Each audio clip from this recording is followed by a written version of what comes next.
செல்வி சிவபதி வீட்டுக்கு வந்திருக்காங்க. அப்ப தென்னரசு செல்வி கிட்ட தப்பா நடக்க முயற்சி பண்றாரு. இது அடுப்படியில நடந்துகிட்டு இருக்கு. பரஞ்சோதி ஹால்ல இருந்து கூப்பிடுறாங்க தென்னரச. இதை கேட்ட தென்னரசு, அதுக்குள்ள ஊர்ல இருந்து வந்துட்டீங்களா அப்படின்னு சொல்றாங்க. செல்வி கண்ணீரை தொடச்சிட்டு தென்னரச அடிக்கிறாங்க. சிவபதியும் பரஞ்சோதியும் பாக்குறாங்க. செல்வி கிட்ட பரஞ்சோதி கேக்குறாங்க, என் பிள்ளைய எதுக்கு அடிச்ச? செல்வி சொல்றாங்க, நானும் எங்க அக்கா வாழ்க்கைக்காண்டியும் உங்க ஃபேமிலி மரியாதைக்காண்டியும் தான் இத்தனையும் பொறுத்து போனேன். சக்தி கேக்குறாங்க, என்னன்னு சொல்லிடி.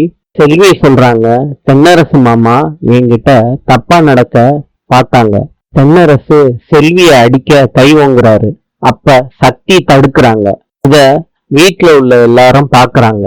இன்று இத்தாலியின் நாணயம் லிரா. நாளை சந்திப்போம்.